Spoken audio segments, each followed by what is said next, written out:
As we plan for a return to services, there are two things that we want to be thinking through together. The first is the practical details of what the services will look like. And Hayden, you've talked a little bit about the three priorities. Can you just remind us what they are? Yeah, we want to be having meaningful social connections with others. We want to be having services that are predictable, so not changing week by week, and also safe gatherings. The second thing we want to be working through is some of the theological principles behind our return to services, or how the Bible shapes what we're doing. Why do theological principles matter?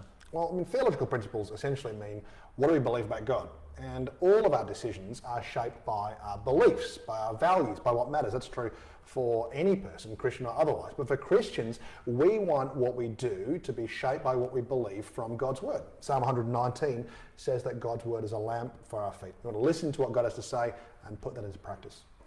So today we're going to talk about the first principle. What is the first principle? The first principle is that meeting together matters. God has made us to be people in community. Remember Genesis 2, God says to Adam, it's not good for you to be alone. And then all the way through to Revelation 7, where we see God's people gathering together, every nation, tribe and tongue, to worship God. That's the trajectory of the whole Bible. That's kind of, we're made for relationship. And in Hebrews, we read, Hebrews chapter 10, do not give up meeting together. And some are in the habit of doing that, but rather we meet together to encourage one another, to spur one another on. But it's really interesting in the context of Hebrews that for them to meet together was costly. The church that was being written to in that book is persecuted, confiscation of property, people being put in prison. And yet for them, they believed even though there were risks, the benefits of meeting together, not just for their own sake, but to encourage others as well, were so significant that the benefits outweighed the risks. And so we meet together to worship and in obedience to God's Word. Now, the letter to the Ephesians, which we've been reading together, talks about the church as the body. We're united with Christ, we're united with each other. Isn't it true that we're still one body even when we're apart? We're still united even if we're not meeting together. That is true. I'm glad it's true because you said that in a sermon pretty recently. Even when we're not together, we are united to Christ who is our head.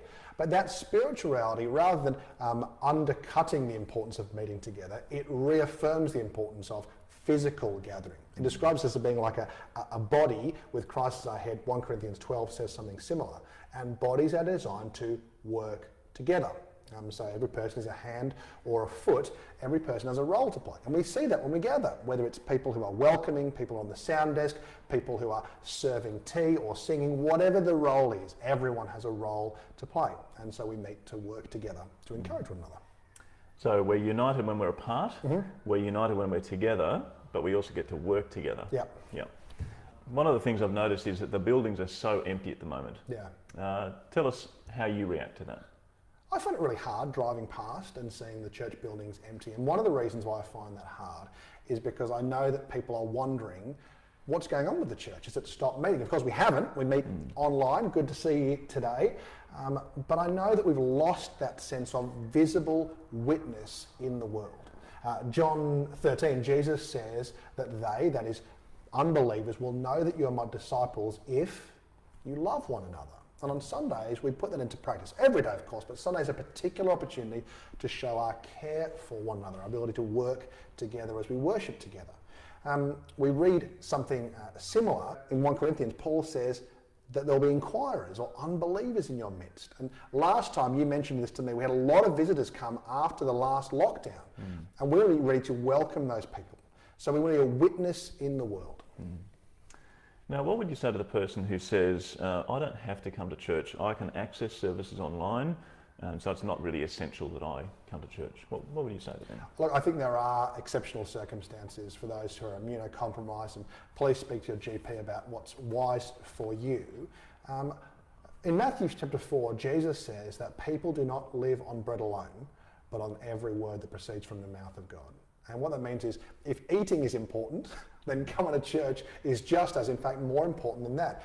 Our Archbishop, Kanishka Raffle, has been speaking to the Premier to try and persuade the Premier that church is not like a cafe, it's much more like a supermarket. It's an essential service. I don't know whether he'll be successful in persuading the Premier of that, but I certainly want to persuade all Christians that church is not an optional extra. It is as important as going to the supermarket to get the bread that we need.